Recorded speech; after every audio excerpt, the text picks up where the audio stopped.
जब hunters association के best agents उस अनजान पोर्टल में घुसे तो वो शॉक्ड रह गए। वहां एस रैंक मॉन्स्टर्स और डीमंस की पूरी होर्ड्स को एक अकेले नंगे आदमी ने तबाह कर दिया था, जिसकी स्ट्रेंथ इनक्रेडिबल थी। उसे इस दुनिया में 300 साल से कैद करके रखा गया था, जहां वो लगातार फाइट करता रहा और स्ट्रांग होता गया। और जब वो आखिरकार मॉडर्न वर्ल्ड में बाहर आया तो उसके मुकाबले सबसे स्ट्रांगेस्ट हंटर्स भी कमजोर यानी वीकलिंग्स थे। पर कोई नहीं जानता था उसकी असली कहानी, जो सदियों पहले शुरू हुई थी। जैसे ही उसने आंखें खोली, उसने खुद को एक बिल्कुल नई दुनिया में पाया, जो किसी फेरी टेल से निकली लगती थी। उसे ये समझने में देर नहीं लगी कि ये जगह टेक्नोलॉजी के मामले में अर्थ से बहुत पीछे थी, लेकिन इसका अपना एक चार्म था। जिस घर में वो लैंड हुआ, वो कोई गरीब झोंपड़ी नहीं थी, बल्कि एक वेल ऑफ जगह लग रही थी। एक ऐसे आदमी के लिए जो ओवरवर्क से मर गया था और जिसका अर्थ पर कोई परिवार नहीं था, ये एक बहुत बड़ा अपग्रेड था। लेकिन असली बात तो वो औरत थी जिसने उसे गोद में उठा रखा था, बच्चे की माँ। वो सिर्फ ब्यूटीफुल नहीं थी, उसकी आंखों में ऐसी वार्मथ थी जो किसी को भी पिघला दे। उसने सोचा, अगर लाइफ की शुरुआत यहाँ ऐसे हो रही है तो शायद उसे रोमांस के लिए स्ट्रगल नहीं करना पड़ेगा। लग रहा था जैसे किस्मत ने आखिरकार उसे एक ब्रेक दे दिया है। 3 साल बाद अपने छोटे छोटे पैरों से लड़खड़ाता हुआ वो आखिरकार क्रेडल से बचकर खिड़की के बाहर की दुनिया की एक झलक देखने की कोशिश कर रहा था। जो उसने देखा, उससे उसकी आंखें चमक उठीं। उसकी छोटी सी नज़र से बाहरी दुनिया मैसिव और मैजिकल लग रही थी। लेकिन जैसे ही वो सब कुछ सोक इन कर रहा था, मेड ने उसे रंगे हाथों पकड़ लिया और उसका छोटा सा एडवेंचर खत्म हो गया। जल्द ही उसने चीजों को जोड़ना शुरू किया और समझा कि उसका परिवार सिर्फ वेल्दी नहीं था, वो एक्चुअली ग्रैंड डची का पार्ट थे। पूरे किंगडम में वेल नोन थे। पता चला कि ये छोटा बच्चा कोई आम किड नहीं था। वो किंगडम ऑफ लायन हार्ट के ग्रैंड ड्यूक ड्रैगोनिया का बेटा था, यानी सीधे सीधे रॉयल्टी। 8 साल बाद लियोन ने अपना गेम तेज किया और स्वॉर्ड्समैनशिप की ट्रेनिंग शुरू कर दी, किंगडम का नाइट बनने का ड्रीम देखते हुए। वो ये सोचे बिना नहीं रह सकता कि क्या की या ऑरा जैसी चीजें भी इसमें शामिल होंगी। उसके मेंटोर सर गॉथिक, जो सीधे रॉयल पैलेस से आए एक लेजेंडरी होली नाइट थे, ने उसका मास्टर बनने का रोल संभाला। गॉथिक को ड्रैगोनिया के बेटे को ट्रेन करने पर गर्व था, लेकिन लियोन के लिए 14 साल का होना किसी नाइटमेयर में घुसने जैसा था। गॉथिक आदमी की खाल में एक बीस्ट था, जो स्पार के दौरान लियोन चाहे जितनी कोशिश करे पूरी तरह से अनफेज्ड रहता था। एक नाइट बनना सिर्फ तलवार घुमाना नहीं था।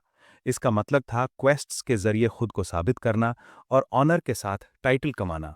और अगर आपका एम होली नाइट बनना था, तो आपको खुद होली ग्रेल द्वारा चुना जाना था और पवित्र जल पीना था। ग्रैंड ड्यूक ड्रैगोनिया के वारिस होने के नाते लियोन को सिर्फ लड़ना ही नहीं सीखना था, उसे डची को लीड करने के लिए हर चीज में मास्टरी हासिल करनी थी। सर गॉथिक के एक वार से लियोन हर बार हवा में उड़ जाता था। उत्तराधिकारी के तौर पर योग्य बनने के लिए होली नाइट बनने की ट्रेनिंग किसी सजा से कम नहीं लगती थी। और एक से ज्यादा बार उसने खुद को गॉड्स से इस मुश्किल से बचाने की गुहार लगाते पाया। हालांकि उसे उनमें कोई फेथ नहीं था, पर जब वो 16 का हुआ, बारिश में भीगता हुआ सड़क पर, तो उसने आखिरकार गॉडेस का ब्लेसिंग कमाने की अपनी क्वेस्ट को एक्सेप्ट कर लिया। जैसे ही उसने अपना पहला असली कदम बढ़ाया, उसने दूर आग की लपटें देखीं और मदद के लिए चिल्लाहट सुनी। ऑर्क्स का एक झुंड गॉडेस की नजर में आने के लिए टूट पड़ा। पर सिर्फ तलवार घुमाना काफी नहीं था। आपको नाम बनाना था, अच्छे काम स्टैकअप करने थे और कड़ी मेहनत से उसका ध्यान खींचना था। जब ऑर्क का अटैक हद से बाहर हो गया और सब कोने में सिमट गए, तो सर गिल्डास को बुलाया गया। इस केओस में लियोन को अपनी तलवार घुमाने के कई मौके मिले। फिर भी वो चिल्लाते हुए आगे बढ़ा। उन भद्दे ऑर्क्स को कोस रहा था, जो किंगडम की जमीन पर इन्वेड करने की हिम्मत कर रहे थे। किंगडम के पास दुश्मनों की कमी नहीं थी और चीजें तेजी से गर्म हो रही थीं। जब लियोन 20 साल का हुआ तो वो फाइनली गॉडेस आरियाना से मिला, एक तेजस्वी ब्यूटी जो बहुत रियल थी। उसने उसे उसके ऑनर और फेथ को प्रूव करने के लिए एक क्वेस्ट थी, और बिना किसी हिचकिचाहट के उसने उसे एक्सेप्ट कर लिया। सालों तक खुद को एज पर पुश करने के बाद लियोन ने आखिरकार होली नाइट का टाइटल हासिल कर लिया। इसके बाद लियोन पूरी तरह से रैम्पेज पर निकल गया। ऑर्क्स को काट रहा था, गॉब्लिन्स का सफाया कर रहा था और बुरी कल्ट्स को कुचल रहा था। आखिरकार उसने वॉर नाइट का टाइटल कमाया, जिसने उसे दूसरे नाइट्स को लीड करने का अथॉरिटी दिया। उसने 7 लाख से भी ज्यादा ऑर्क्स का सफाया किया। जब वो 35 साल का हुआ तो लिविंग सेंट और डेमी गॉड आर्गान मैजेस्टी लायन हार्ट एम्पायर द्वारा बुलाए गए आर्च डीमंस के खिलाफ बैटल में गिर पड़े। ऑर्क्स के जाने के बाद डेमन्स ने तबाही मचाना शुरू कर दिया, जिससे मानवता को एक बार फिर से गॉड्स में अपना फेथ डालना पड़ा। लियोन ने उन लापरवाह मजिशियंस को कोसा जिन्होंने ये सब शुरू किया था। थ्रोन खाली होने पर किंग लायन हार्ट के लेगेसी को आगे बढ़ाने के लिए एक नए होली नाइट को चुनना था। तभी गॉडेस आरियाना ने लियोन ड्रैगोनिया की तरफ देखा और उसने उसकी पुकार स्वीकार कर ली। कसम खाई कि वो अपने लोगों को कभी निराश नहीं करेगा। इसके साथ लियोन को गॉडेस आरियाना से पवित्र खजाना लायन हार्ट मिला और उसने होली ग्रेल को बचाने की कसम खाई। इस तरह वो ग्रैंड ड्यूक ऑफ ड्रैगोनिया और लायन हार्ट किंगडम का किंग बन गया। 80 साल की उम्र तक उसने ऑर्क्स के साथ 3 भयानक वॉर्स लड़े, एक मुड़े हुए कुबड़ वाले से निपटा जो आर्च डीमन बन गया था और एम्पायर द्वारा फैलाई गई केओस से जूझता रहा। एम्पायर के डार्क मैजिक स्कूल्स के वापस से लौटने पर, गंदे एक्सपेरिमेंट्स में लौटने पर, लियोन ने उनके पतन का कारण नॉर्दर्न कल्ट को स्वीकारना और गॉड से मुंह मोड़ना बताया। उसका मानना था कि यह सब तब शुरू हुआ जब उन्होंने उन लोगों को राइट्स दिए जिन्हें वो अनवर्दी मानता था।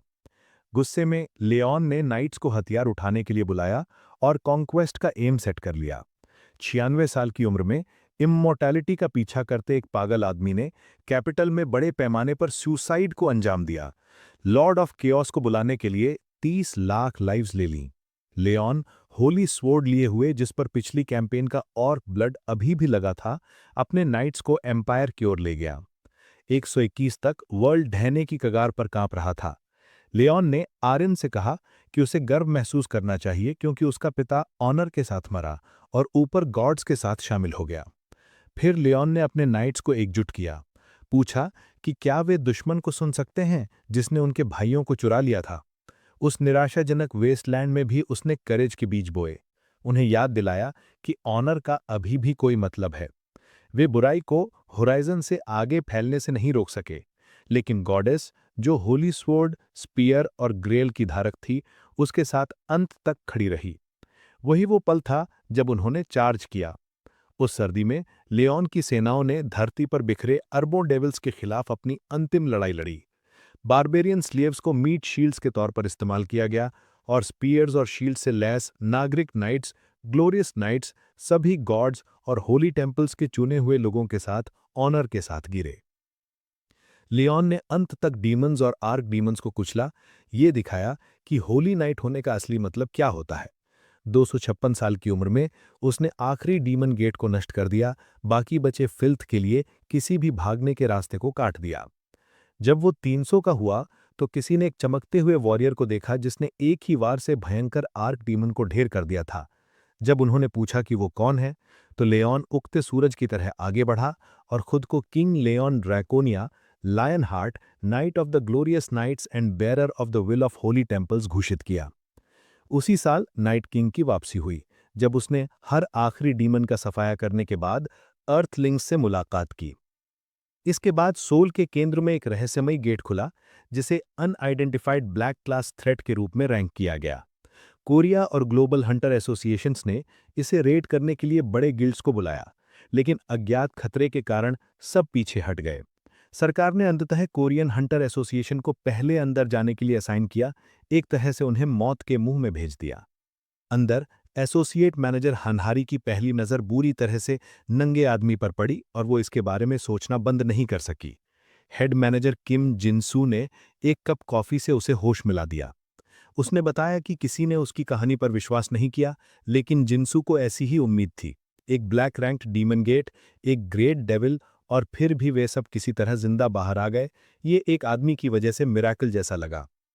हनहारी ने लियोन को सवाल किया, दावा किया कि वो दूसरी दुनिया के सर्वाइवर के रूप में गेट के अंदर बच गया। पता चला कि कुछ लोग पहले भी गेट रेल्म से बाहर निकल चुके हैं। पिछले 30 सालों में इन गेट्स का एक पैटर्न रहा है, एक मरती हुई दुनिया या पहले से ही तबाह हो चुकी दुनिया। कभी कभी डीमन रेल्म से सर्वाइवर्स अपनी जबरदस्त स्ट्रेंथ के साथ वापस आते हैं, इसीलिए सरकार उन्हें सपोर्ट और स्काउट करने की पूरी कोशिश करती है। हनहारी उनमें पोटेंशियल देखती है और जानती है कि लियोन कुछ और है। जिनसू भी हैरान है। A rank hunters high ranking demons के खिलाफ अपनी जान जोखिम में डालते हैं, फिर भी लियोन ने उन्हें एक ही वार में गिरा दिया। जिस तरह के मॉन्स्टर से एस रैंक्स भी कांपते हैं, वो उसके लिए कुछ नहीं था। फिर भी जिनसू को कल्चरल गैप को लेकर थोड़ी अनईजीनेस है, क्योंकि लियोन पूरी तरह से रॉयल्टी जैसा एक्ट करता है।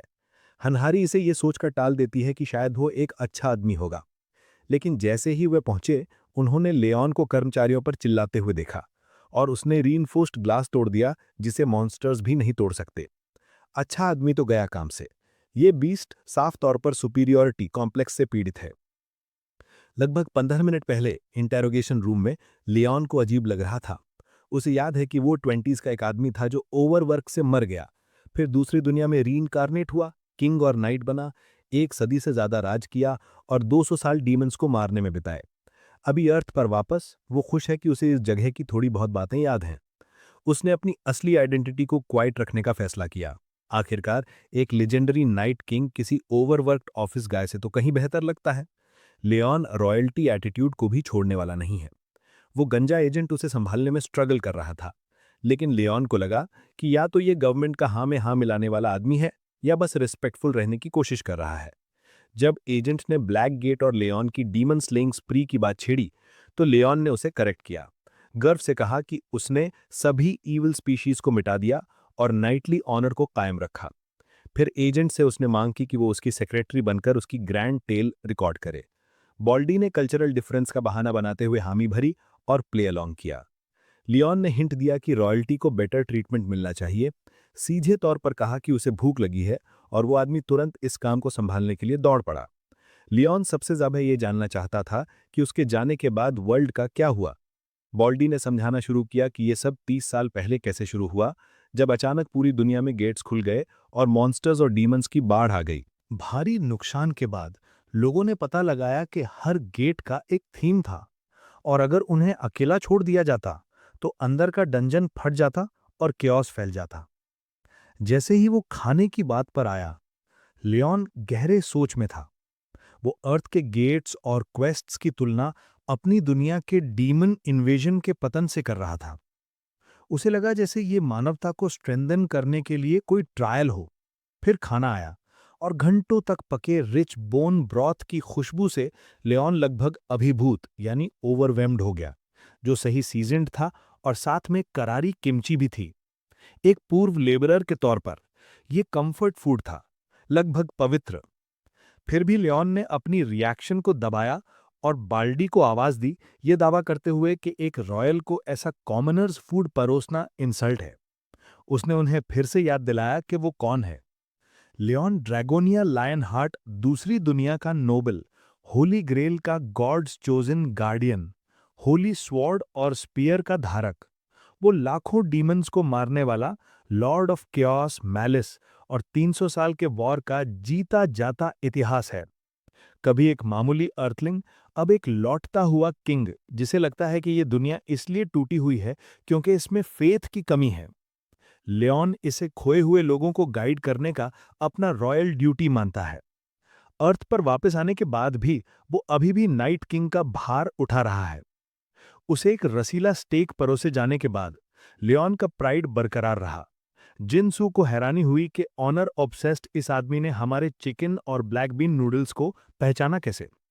हारी को बस इस बात का रिलीफ था कि वो 1993 की एक बॉटल रेड वाइन के साथ टी बोन स्टेक का मजा ले रहा है।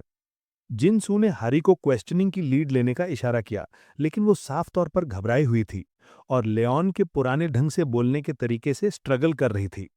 थोड़ा नाराज होकर जिनसू को शक हुआ कि लियोन को शायद हारी में इंटरेस्ट हो सकता है, खासकर इसलिए कि उसने पहले उसे बहादुर कहा था और बाहर नहीं निकाला था। हारी थोड़ी हिचकिचाते हुए हिज मैजेस्टी के कमरे में झांका और विनम्रता से पूछा कि क्या वो इंटरप्ट कर सकती है। लियोन अपना मुंह पोंछते हुए पहले की सोर्ड्स वुमन को पहचानता है और उसे बैठने के लिए बुलाता है, जिससे उसका दिल खुश हो जाता है। उसने पूछा कि क्या उसने खाने का मजा लिया, और लियोन ने शेफ की सिंसियरिटी और स्किल को स्वीकार किया।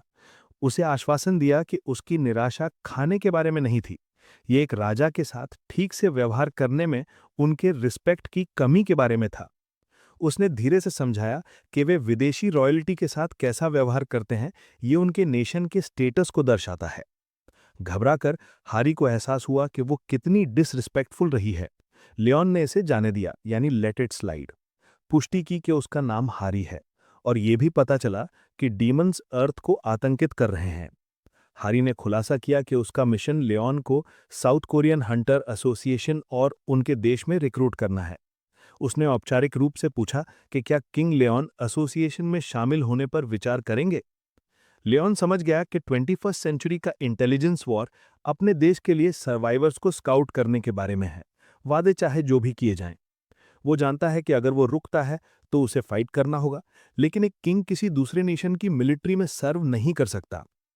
इसलिए लियोन ने इस दुनिया में अपना नाइट्स ऑर्डर बनाने का फैसला किया। हैरी ने सिर हिलाया, उसके डिसीजन को समझते हुए। उसके पास बहस करने के लिए ज्यादा कुछ नहीं था। बाद में जिनसू ने टिप्पणी की कि ये अच्छी बात है कि लियोन किसी दूसरे देश या गिल्ड से प्रभावित नहीं हुआ। हैरी को विश्वास नहीं हो रहा कि गवर्नमेंट से जुड़े एक एसोसिएशन को उसके सामने झुकना पड़ रहा है। हैरी भड़क उठी और बड़े गिल्ड्स पर मनी और पावर का यूज करके सर्वाइवर्स को खरीदने के लिए गुस्सा निकाला।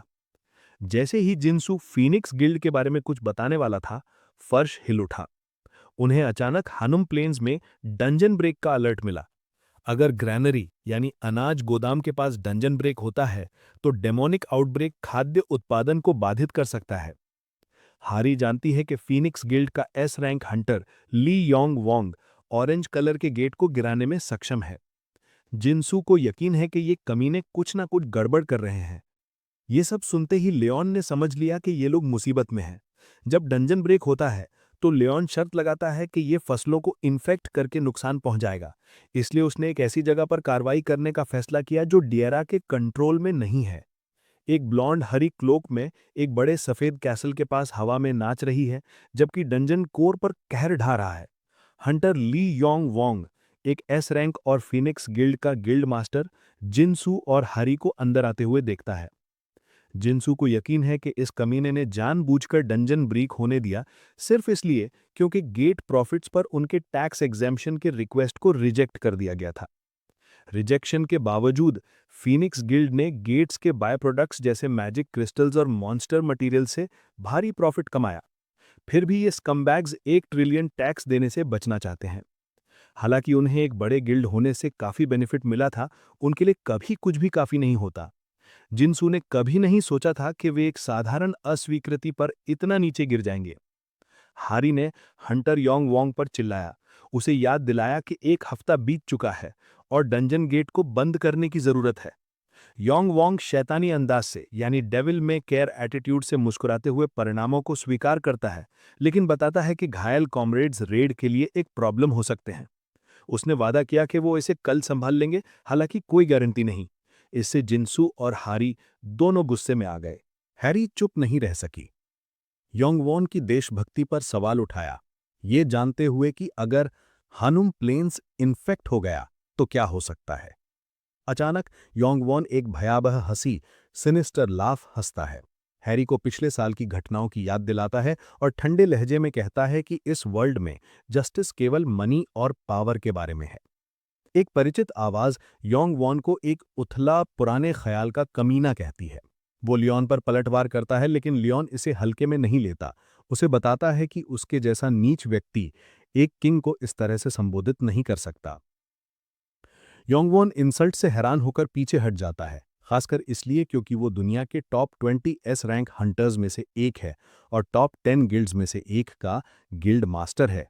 वो लियोन को मारने के लिए तैयार होता है, लेकिन रुक जाता है जब हैरी जल्दी से उसे याद दिलाती है कि लियोन एक सर्वाइवर है। तुरंत योंग वॉन अपना लहजा बदलता है, रिस्पेक्ट दिखाने के लिए झुक जाता है। वो पूछता है कि क्या लियोन एक ग्रे कलर्ड गिल्ड से है, लेकिन लियोन किसानों के साथ छोटी मोटी बात करने में कोई दिलचस्पी नहीं दिखाता। इसके बजाय जिंगसू पर फोकस करता है और गेट का स्पष्ट सारांश मांगता है। जिंगसू और हैरी राहत महसूस करते हुए उसे अपने साथ पाकर खुश हैं। चीजों को आगे बढ़ाने के लिए हैरी ने बताया कि डंजन ब्रेक्स आमतौर पर जमीन के डेमोनिक एलिमेंट्स से इन्फेक्ट होने से शुरू होते हैं, जो फसलों को उगने से रोकता है। चूंकि हानुम प्लेन्स एक मेन ग्रीनरी है, इसलिए यह एक क्रिटिकल सिचुएशन बन जाती है। इसे ठीक करने के लिए हैरी समझाती है कि उन्हें डंजन को क्लियर करना होगा और जमीन को प्योरीफाई करना होगा। एक बार जब लियोन समस्या समझ जाता है तो वो हैरी को बैकअप बुलाने का आदेश देता है। वो जोर देता है कि अगले दिन जब दूसरे ग्रुप का समय समाप्त हो जाएगा तो वह स्थिति को अपने हाथ में लेगा। लेकिन इससे पहले लियोन देश के किंग से कंसेंट का एक ऑफिशियल नोटिस मांगता है, तब तक वह कोई कार्रवाई करने से मना कर देता है। हैरी समझाने की कोशिश करती है कि ये इतना कॉम्प्लिकेटेड नहीं है, लेकिन लियोन सिद्धांतों वाला आदमी होने के नाते कानूनों का पालन करने पर जोर देता है और तुरंत किंग को मैसेज भेजने की मांग करता है।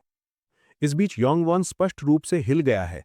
ऐसा लग रहा है जैसे उसने कोई भूत देखा हो। उसे यकीन है कि लियोन उससे भी ज्यादा परेशानी वाला है। प्रेसिडेंट की मंजूरी मिलने के बाद हैरी ने लियोन को बताया कि सब कुछ तय हो गया है। उसने पूछा कि क्या स्ट्रॉ डॉल्स वास्तव में जरूरी हैं, और लियोन ने समझाया कि इन्फेक्टेड लैंड को प्यूरिफाई करने के लिए प्रॉपर रिचुअल आर्ट्स की आवश्यकता होती है। उसने दो चीजों के लिए रिक्वेस्ट सबमिट किया था, स्ट्रॉ डॉल्स और उन्हें बनाने वाली माताएं। एक बार जब वो इकट्ठी हो गईं, तो लियोन ने उनका ध्यान बुलाया और उनसे अपनी हाथ से बनी गुड़िया पेश करने को कहा, जिससे एक अप्रत्याशित डॉल मेकिंग कॉन्टेस्ट शुरू हो गया। जज के तौर पर लियोन ने भद्दी गुड़ियों की कठोर आलोचना की, अधिकांश महिलाओं को फेल कर दिया और हैरी को भी रिजेक्ट कर दिया। उसे विश्वास नहीं हो रहा था कि जिन महिलाओं ने बच्चों को जन्म दिया है वे इतनी भयानक गुड़िया बना सकती हैं। आखिरकार उसने 80 के दशक की एक बुजुर्ग महिला को अप्रूव किया, जिसने 12 बच्चे पाले थे। उसे एक सच्ची देशभक्त कहा। हालांकि वो आमतौर पर मेडल्स और गिफ्ट्स देता, इस बार उसने बस अपनी माफी मांगी, जिससे वह शर्मा गई। बाद में लियोन अप्रूव्ड गुड़िया को हनुम प्लेन्स ले गया, जहां सब कुछ तैयार था। जैसे ही उसने मदर ऑफ द लैंड को हार्वेस्ट डॉल भेंट की, योंग वॉन का गिरोह किनारे से देख रहा था। अचानक एक पवित्र कप में बूंदें भर गईं, सूरज उगा और आसमान में एक लाल चमक फैल गई। स्ट्रॉ डॉल अपने आप खड़ी हो गई और डिवाइन एनर्जी से भर गई। फिर खुद mother earth, Deira, goddess of life and abundance, गुड़िया में उतरीं और लंबे समय बाद उनका अभिवादन किया, जो इस धरती पर दिव्यता की वापसी का प्रतीक था।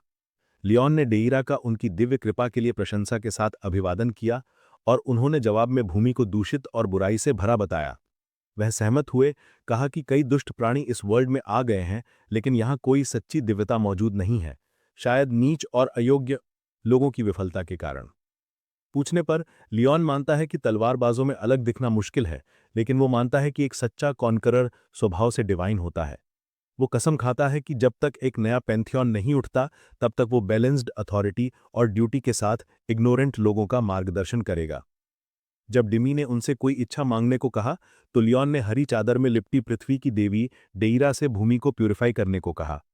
खुशी से उन्होंने सारी मिट्टी को अपनी एसेंस से ब्लेस किया और वादा किया कि अब जो भी इस जमीन पर चलेगा वो लियोन का फॉलो करेगा। एक पवित्र बूंद गिरती है, पृथ्वी को साफ करती है, और लियोन मजबूती से सबको गवाह बनने को कहता है कि यह वर्ल्ड अब दिव्यता से छू गया है। उसके लिए जीवन का असली मकसद जन्म देना और फलना फूलना है। लियोन इस बारे में बात करता है कि कैसे जन्म और समृद्धि यह साबित करते हैं कि उपजाऊ पृथ्वी एक डिवाइन प्रॉमिस का जीता जागता निशान है। लेकिन योंग वॉन ने जादुई तौर पर उगी फसलों को पॉइजन कहकर सबको चौंका दिया। यह बात लियोन को बहुत बुरी लगी और वो इग्नोरेंस को दूसरी बार हवा में उड़ने नहीं देगा। हवा में ठंड के साथ लियोन ने योंग वॉन से कहा कि वह अपनी गंदी जुबान को संभाले। फिर भी योंग वॉन पीछे नहीं हटा और प्रूफ मांगकर लियोन को स्कैमर साबित करने की योजना बनाई। वो एक अप्रेजर को भी ले आया, जिसने फसलों पर अप्रेजल मैजिक का यूज किया और सदमे में जम गया।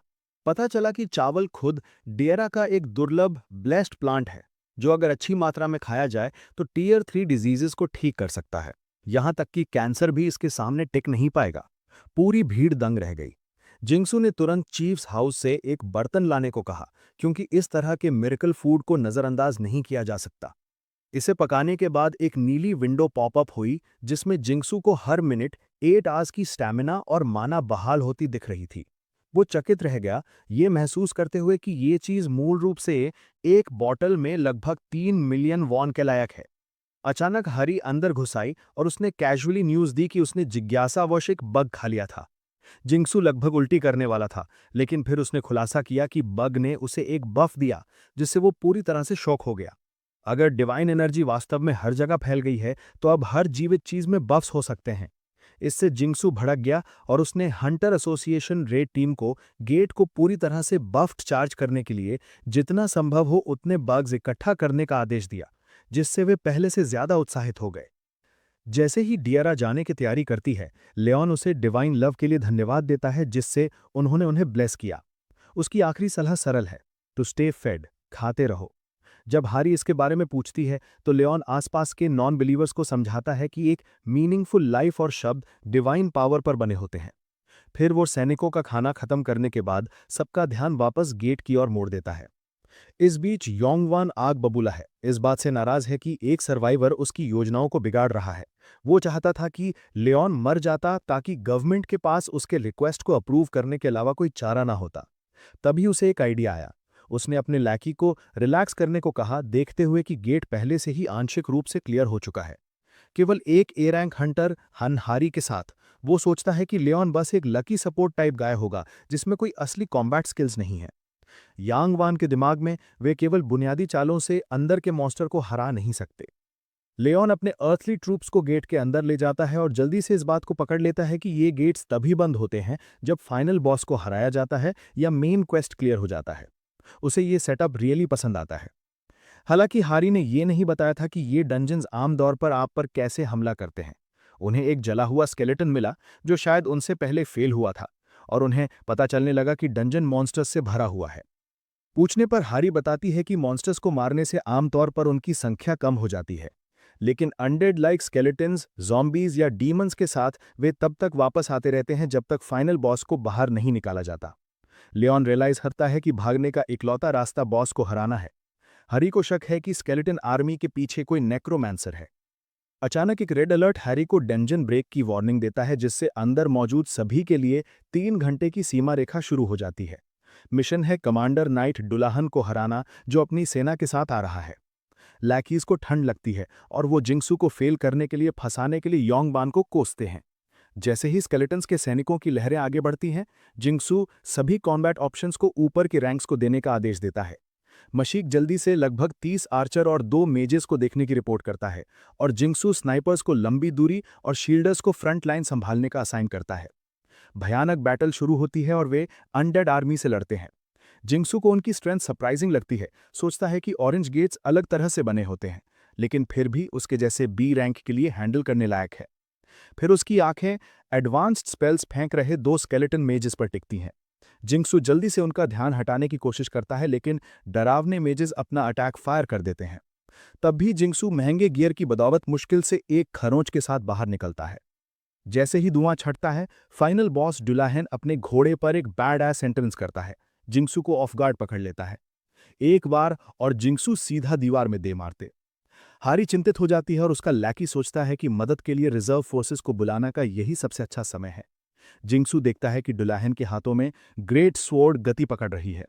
स्थिति कितनी बुरी है यह एहसास करते हुए हारी किंग ऑफ लायन हार्ट से मदद मांगती है, उसी आदमी से जिसने कभी एक ग्रेट डीमन को हराया था। Leon the so called king मानता है कि उसके लिए इस तरह की छोटी बैटल तुच्छ है। इसके बजाय वो हारी को अपना ऑनर कमाने के लिए कहता है कि उसे हड्डियों के ढेर से निपटने के लिए कहना या देवी के हस्तक्षेप की उम्मीद करना दयनीय है। ये बात उसे निश्चित रूप से बुरी लगती है, और जैसे जैसे समय खत्म हो रहा है, हारी देखती है कि वो डुलहन में किसी और से ज्यादा दिलचस्पी ले रही है। बिना किसी हिचकिचाहट के हारी अपनी तलवार कस के पकड़ती है और बॉस को गिराने और इस लड़ाई को खत्म करने के लिए ऑल इन जाती है। साथ ही वो बाकी टीम को जिंगसू और अन्य का सपोर्ट करने का आदेश देती है। वो चार्ज करती है, एक डिसाइसिव स्ट्राइक के लिए बॉस पर जंप लगाती है, लेकिन डुलाहन आसानी से उसके अटैक को ब्लॉक कर देता है। हारी किसी भी कीमत पर डुलाहन को भीड़ से अलग करने का प्लान बनाती है। पलक झपकते ही डिल्हान हर को ब्लॉक करने के लिए अपना सिर फेंकता है, उसे ऑफ गार्ड पकड़ लेता है और उसे दीवार में दे मारता है। शुक्र है हरी डेलान को जबरदस्ती अलग करने में कामयाब रही। उसे अपने रास्ते से हटाकर हरी अपनी रॉ पावर का उपयोग करती है। दावा करती है कि उसकी स्ट्रेंथ संभालने के लिए बहुत ज्यादा है। वो बॉस को जलाकर राख कर देती है और फाइनल हिट के लिए तैयार हो जाती है। उसे भरोसा है कि ये काम खत्म कर देगा, लेकिन डेलान इसे अपनी ब्लेड के कुंद सिरे से यानी कि ब्लंट साइड से ब्लॉक कर देता है, और ये हरी के लिए बुरी खबर है जो भारी ग्रेट स्वॉर्ड से कटने वाली है। तभी लियोन डेलान के स्वॉर्ड स्किल से स्पष्ट रूप से प्रभावित होकर उसके एक हाथ से कॉम्बैट के लिए ताली बजाता है। उसे यकीन है कि ये आदमी जरूर कोई नोबल नाइट रहा होगा, और यहां तक कि उसे महज एक अनडेड समझने के लिए माफी भी मांगता है। इसके साथ लियोन नाइट्स के बीच एक उचित द्वंद्व यानी कि प्रॉपर डुअल के लिए एक चैलेंज फेंकता है। इस साहसी कदम से केओस थम जाता है और सबके शौक के लिए डेलान वास्तव में स्वीकार करता है। उस बोले गए चैलेंज के बाद डेलान अपने घोड़े से उतरता है और लियोन उसे नाइट ऑफ ऑनर के रूप में स्वागत करता है। लियोन को एहसास होता है कि वो ज्यादा डुअल स्वॉर्ड गाय है, इसलिए वो एक हाथ से कॉम्बैट करने के बजाय दोनों ब्लेड्स का उपयोग करके एक प्रॉपर लड़ाई की मांग करता है। डेलान चुप रहता है, कोई जवाब नहीं देता। लियोन लापरवाही से अपनी तलवार खींचता है जब हरी आखिरकार मानती है कि नाइट तब तक नहीं मरेगा जब तक उसका सिर कलम न कर दिया जाए। लियोन इसे कोई बड़ी बात ना होने की तरह टाल देता है, जिससे हरी भ्रमित हो जाती है और सोचती है कि इस मुख्य नियम का पालन ना करके जीतने के लिए उसके पास किस तरह की योजना है। लियोन, सिद्धांतों वाला आदमी, घोषणा करता है कि यहाँ एक नाइट का ऑनर विजेता तय करता है। मैदान में उतरने के बाद वो खुद को प्रकाश और न्याय की देवी का पहला knight, archduke of Draconia और lionhearted king of Lionheart के रूप में पेश करता है। आधिकारिक तौर पर द्वंद्व को मंजूरी देता है। डलैन औपचारिकताएं छोड़ देता है और सीधे लड़ाई में कूद पड़ता है। मुश्किल से कोई चाल चलते हुए लियोन उसके अटैक को एक हाथ से ऐसे ब्लॉक करता है जैसे कुछ हुआ ही ना हो, जिससे डलहैन का संतुलन बिगड़ जाता है। एक ही बार से वो उसे एक तरफ फेंक देता है।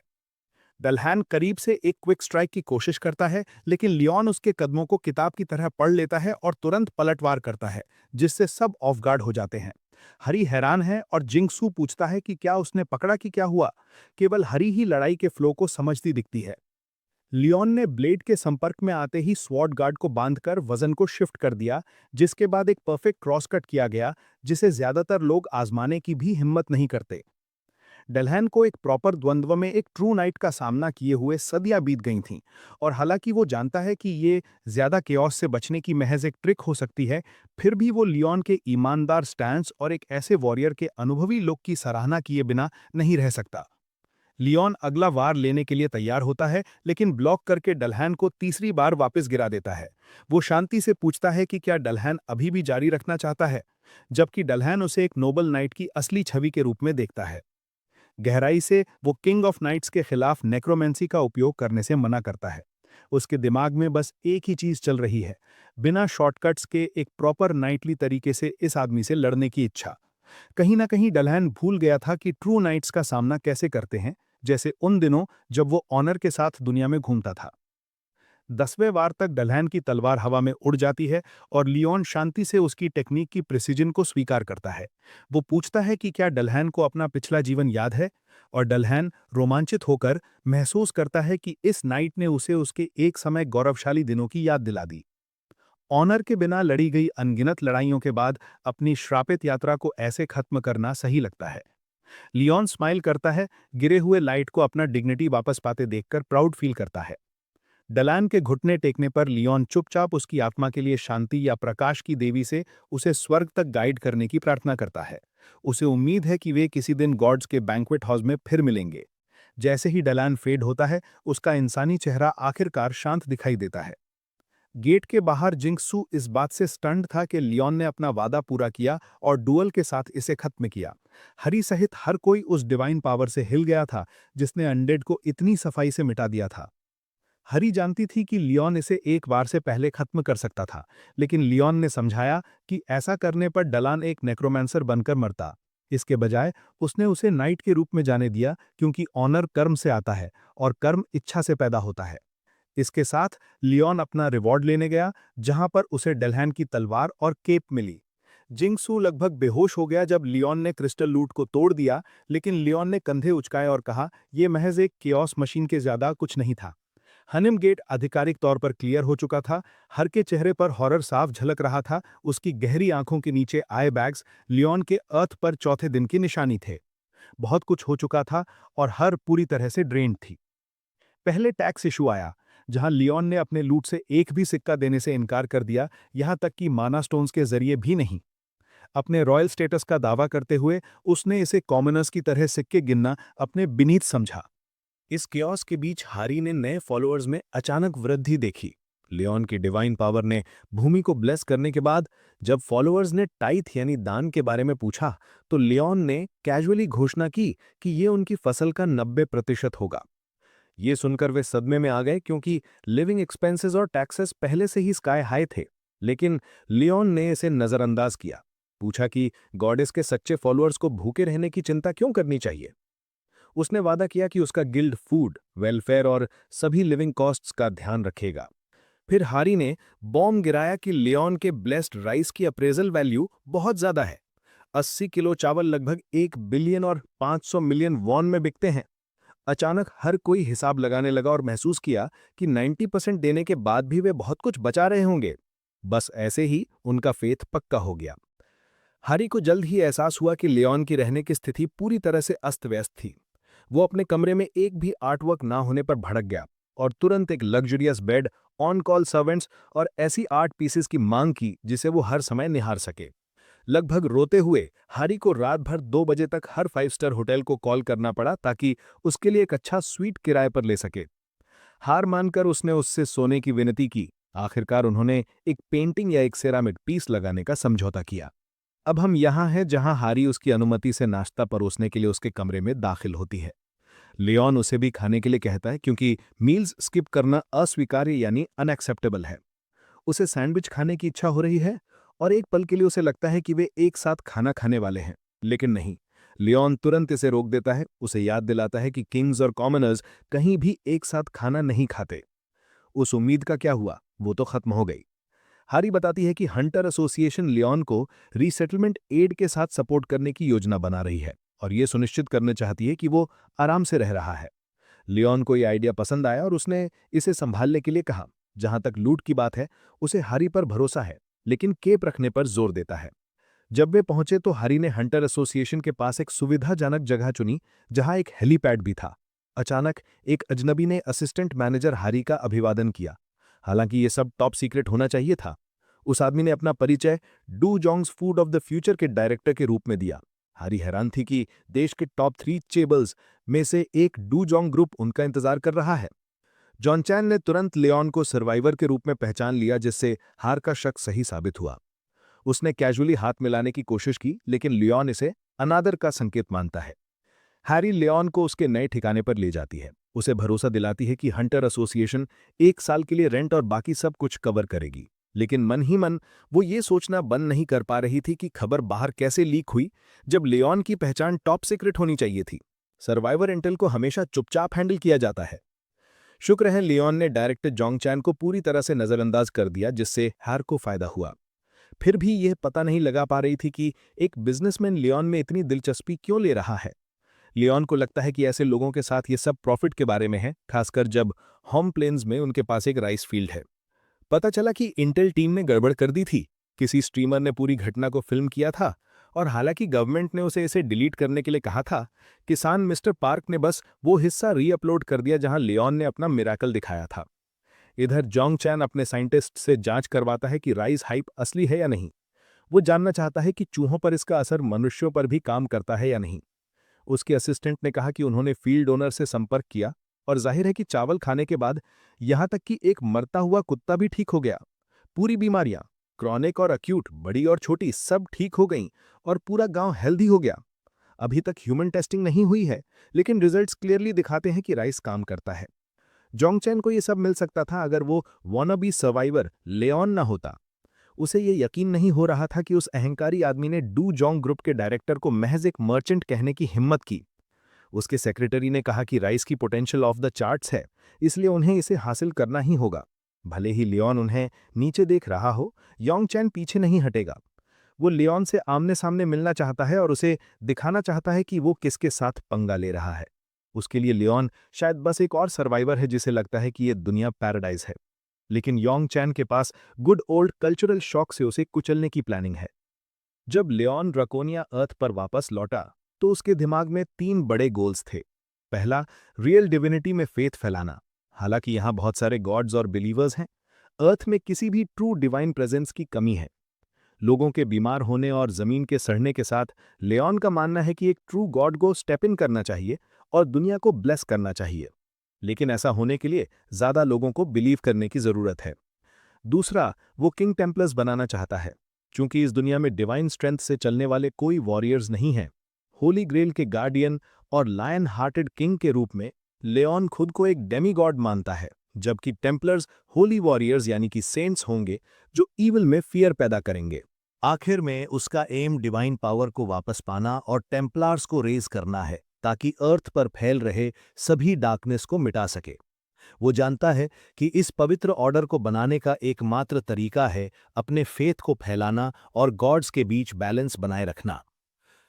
लियोन मानता है कि टेम्पलार्स बनाना इस जगह के लिए बहुत ज्यादा हो सकता है, लेकिन वो फिर भी इसे अपना ड्यूटी मानता है। तभी हरी उसे बताती है कि कोई उससे आधिकारिक तौर पर मिलना चाहता है, और लियोन इस बात का सम्मान करता है कि उन्होंने वास्तव में ऑडियंस का रिक्वेस्ट करने के लिए उचित कदम उठाए। जोंग चैन आखिरकार लियोन ड्रैगोनिया से मिलता है, अपना सर्वश्रेष्ठ विनम्र एक्ट करते हुए, जबकि गुप्त रूप से डील सील करने के लिए कुछ भी करने को तैयार है। इस बार वो एक भड़कीले गिफ्ट के साथ आता है, ये सोचते हैं कि लियोन ने कभी ऐसी हाई एंड चीज नहीं देखी होगी। उसका क्रू एक चिकना सिल्वर बॉक्स नीचे रखता है, और जोंग चैन को भरोसा है कि लियोन चकित रह जाएगा और उससे मैनेज होने की भीख मांगेगा। लेकिन उसके शौक के लिए लियोन बिना देखे ही गिफ्ट स्वीकार कर लेता है, जैसे वो जोंगचैन पर कोई बड़ा फेवर कर रहा हो। जोंगचैन कॉट ऑफ गार्ड होकर पूछता है कि वो क्यों नहीं देख रहा, लेकिन लियोन समझाना जरूरी नहीं समझता और हरी को इससे निपटने के लिए कहता है। जैसे ही वो बॉक्स को छूती है, वो अपने आप खुल जाता है, जिससे डूजोंग ग्रुप के बेहतरीन एलीट वेपन्स में से एक दिखाई देता है। जोंगचैन लियोन को अपनी पसंद का कुछ भी चुनने के लिए आमंत्रित करता है, और हरी तुरंत डूजोंग्स के मास्टर स्मिथ द्वारा बनाए गए टॉप टियर गियर को पहचान लेती है। जोंगचैन डींग मारता है कि वो क्रीम ऑफ द क्रॉप हैं, और चूंकि लियोन अब हंगर का चार्ज ले रहा है, ये वास्तव में काम आ सकते हैं। हरी को विश्वास नहीं हो रहा कि जोंगचैन अपने बहुमूल्य यूनिक रैंक वेपन सौंप रहा है, ऐसी चीजें जो मनी से भी नहीं खरीदी जा सकती। लेकिन असली चुभन तब महसूस होती है जब लियोन उन सभी को बेकार जंक कहकर खारिज कर देता है, और ये जोंगचैन को उसके कोर तक हिला देने को काफी है। यहां तक कि हरी भी अवाक रह जाती है। लियोन समझाता है कि ऐसी तलवार चलाने का कोई मतलब नहीं है जो स्टारलाइट में ना नहाई हो या डिवाइन द्वारा ब्लेस ना की गई हो, और सवाल करता है कि क्या ये केवल बीस्ट्स को मारने के लिए है। जोंगचैन सोचने लगता है कि क्या ये पागल आदमी चाहता है कि मैं तलवारों को धूप सेंकने के लिए रखूं और उनकी प्रार्थना करना शुरू कर दूं। लियोन उसे अनफेथफुल कहता है कि उसके जैसे लोग अपने चमकदार जंक को हर जगह दिखाना पसंद करते हैं। जोंगचैन सोचता है कि वो इसे आजमा सकता है, लेकिन गहराई से ये जानता है कि वे तलवारें ज्यादा से ज्यादा चिकन या बीफ काटने के लिए अच्छी हैं। तभी लियोन एक जादू के शो की तरह पोर्टल से अपनी तलवार बाहर निकालता है। ब्लेड पुरानी दिखती है, और जोंगचैन लगभग हंस पड़ता है। सोचता है कि ये पागल आदमी वास्तव में उस एंटीक की तुलना उसके बेशकीमती हथियारों से कर रहा है। फिर भी वो ये देखने के लिए उत्सुक है कि इस तथाकथित किंग की तलवार क्या कर सकती है। इसी बीच लियोन हानहरी को जोंगचैन के ब्लेड्स में से एक को टेस्ट करने के लिए कहता है। वो हैरान है, लेकिन उस तलवार को चुनती है जिसकी वो 4 साल से प्रशंसा कर रही थी, पार्क जिंचियोल की प्रसिद्ध तलवार, जिसे डॉन कहा जाता है। जैसे ही वो उसे पकड़ती है, वो कहती है कि वो इसकी रॉ एनर्जी महसूस कर सकती है, जो एक हाई ग्रेड गेट के अंदर 10 सीधे दिन तक शुद्ध धूप यानी प्योर सनलाइट सोखने से आई है। रिस्पेक्ट के तौर पर हरी लियोन की अनुमति के लिए देखती है, लेकिन वो उसे कहता है कि उसे पूछने की जरूरत नहीं है, बस नए खिलौने के साथ खेलो। तभी लियोन अपनी तलवार उठाता है और हरी को उस पर एक वार करने देता है। वो अपनी पूरी ताकत स्ट्राइक में डाल देती है और डूजोंग ग्रुप की तथाकथित टॉप टियर वेपन को चकनाचूर कर देती है। उस पल से भीड़ में शौक की लहर दौड़ जाती है, जबकि लियोन इसे ट्रैश कहता है, जैसा उसने सोचा था उससे भी बुरा। उस छोटे स्टंट से जोंगचैन का सर्वाइवल टाइम लगभग 3 मिनट कम हो जाता है। वो आदमी हिल गया है, उसने अभी अभी वो खो दिया जिसे वो अपना सबसे मजबूत हथियार बता रहा था।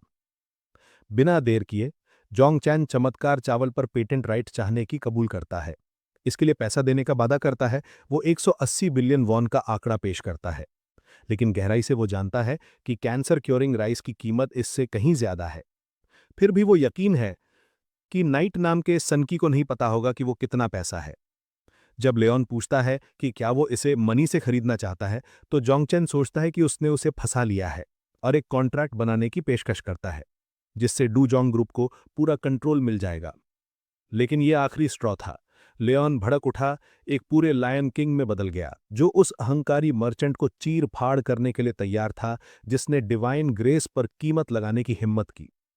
लियोन का गुस्सा 7वें आसमान पर था और जोंगचैन का पूरा क्रू डर से जम गया। जोंगचैन खुद पसीने से तरबतर था, जानता था कि वो मौत से इंच भर दूर है। लियोन ने घोषणा की कि इस मूर्ख ने अभी अभी अपने पापों को कबूल कर लिया है। तभी जोंगचैन टूट गया, घुटनों पर गिर गया, चिल्लाया कि उसे ये पता भी नहीं है कि उसने क्या गलत किया। लियोन ने उसे बताया कि ये फसल गॉडेस डेरा का एक पवित्र ब्लेसिंग है, किसानों के लिए गिफ्ट है जिन्होंने अपनी मेहनत और प्यार इस जमीन में डाला है। ये ऐसी चीज नहीं है जिसे मनी से खरीदा जा सके। केवल एक आभारी दिल और सच्चा फेथ ही इसे प्राप्त कर सकता है। लियोन ने फिर लालची आदमी को आवाज दी, पूछा कि वो डिवाइन ब्लेसिंग्स क्यों चाहता है, जबकि वो गॉडेस में बिलीव ही नहीं करता। जैसे ही जोंगचैन अपना सारा प्राइड खो देता है, हरी बीच में आती है, लियोन को याद दिलाती है कि भले ही ये आदमी एक जर्क हो, लेकिन फिर भी वो एक इम्पॉर्टेंट फिगर है। लेकिन लियोन को बिल्कुल परवाह नहीं थी। फिर उसने पूछा कि क्या उसने हरी को जो काम दिया था वो हो गया है। उसने कहा कि एसोसिएशन से कॉल आया और सोचा कि क्या वो टेस्ट देगा, क्योंकि इससे चीजें आसान हो जाएंगी। लियोन को विश्वास नहीं हुआ कि ये लड़की एक राजा को टेस्ट देने के लिए कह रही है। पूछने पर उसने समझाया कि वो यहाँ सच्चे वॉरियर्स को रिक्रूट और टेस्ट करने आया है। इस समय हरी बस अपने आंसू रोक सकती थी। बाद में गैर संबद्ध डी रैंक डाओंग ने देखा कि किम डाहॉन भी इस साल के टेस्ट के लिए आया है। डाहॉन कैजुअली पूछता है कि क्या डेसाओ को लगता है कि उसके पास रैंकिंग अप का शॉट है, और डेसाओ कहता है कि वो बस अपना पूरा जोर लगाएगा। डाहॉन ने सुझाव दिया कि वे टीम अप करें। उदास महसूस करते हुए डेसाओ जानता है कि कम प्रतिभाशाली लोग भी सी रैंक डंजन्स में ग्राइंडिंग के लिए आगे बढ़ चुके हैं, जबकि वो 10 साल से ज्यादा समय से डी रैंक पर अटका हुआ है। फिर भी डाहॉन उसकी डेडिकेशन की प्रशंसा करता है और कहता है कि वो माइनिंग डिवीजन में एक स्वाभाविक एस होगा।